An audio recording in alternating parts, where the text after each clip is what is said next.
Hello and welcome to Manifesting Travel with Mireille. I am Mireille, and today I'd like to talk about how to work from anywhere. How to work from anywhere and live a nomadic lifestyle in 3 easy steps. Number 1, make the transition. Look, I know it's easier said than done, but until you start, it's never gonna happen. If you live on site, like if you live somewhere and your dream is to travel more and become a digital nomad, start now. Don't wait until you travel to start getting on the online world. Then you're just gonna add stress to yourself.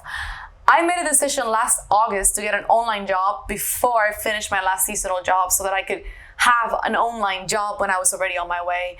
I was able to find an online job that not only it was a great job. It was a great company, great people, learned a lot. They accommodated everything I wanted. I was able to take 2 months, 1 month off, actually, two-week vacations within 2 months of starting.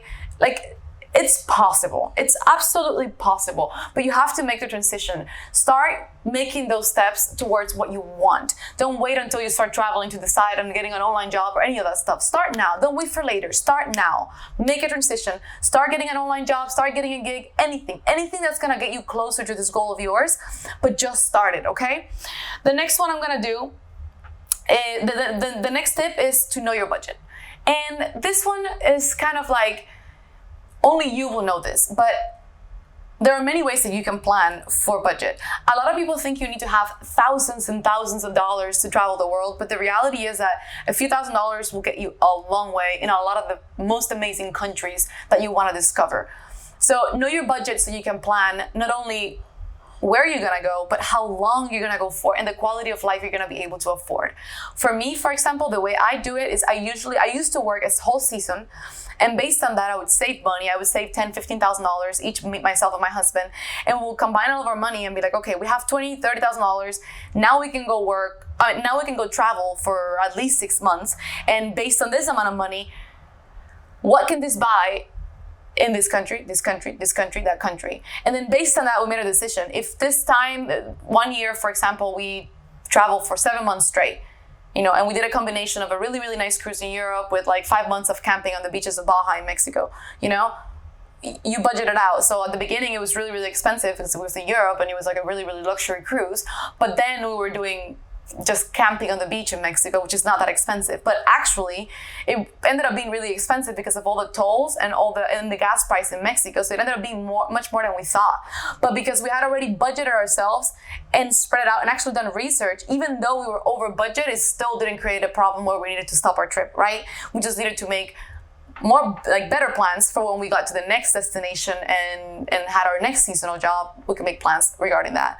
So it's really important to know your budget because based on that, you can make decisions. I mean, everything from what you're gonna eat, where you're gonna stay, what kind of job you need, how many hours you need to work, what kind of country you need to live in, how long you need to stay there for, what trips you can afford to take, and what kind of excursions you can afford to take. It's really important. Know your budget. I know it's boring sometimes to start doing numbers and all that stuff, but I promise you, it'll make a big difference when you're down the line because anything you can do before you start traveling to ease your mind, to enjoy this whole travel and to help you with the transition of becoming a mobile machine that works and travels at the same time, it's a lot of adjustments. So anything you can do to help yourself in advance, you'll appreciate it later. And the next one is overcome practical challenges. Now, this is something that we do in everyday life, right? In everyday life, you have practical challenges, but for some reason, whenever we travel, they seem to be bigger because you're in a different atmosphere, in a different situation, in a different country, and all of a sudden it's like, oh! So if you start right now practicing, if you will, for your digital nomad life, you're gonna be able to understand some things that you will need. For example, a lot of countries have weak Wi-Fi, but you can buy little routers and things to up your Wi-Fi. You can pre-plan buying a cell phone plan that covers you in another country. You can pre-plan so many other things, right? And even when you're traveling, if you encounter the challenges of not having Wi-Fi, of, your computer breaking, your equipment breaking, there's always something you can do. There's always something. There's always someone out there. There's something. There's always a solution. And I think what happens is that when we travel, we're so overwhelmed with everything that's going on that we tend to just freak out. But just know that everything you need is available to you whenever you need it. All right.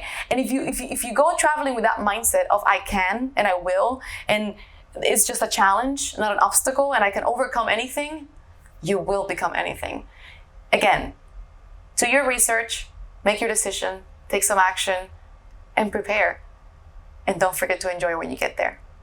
Thank you so much for listening. This was Manifesting Travel with Mireille. If you like my content, please let me know below. If you have any questions, let me know below. And do not forget to subscribe.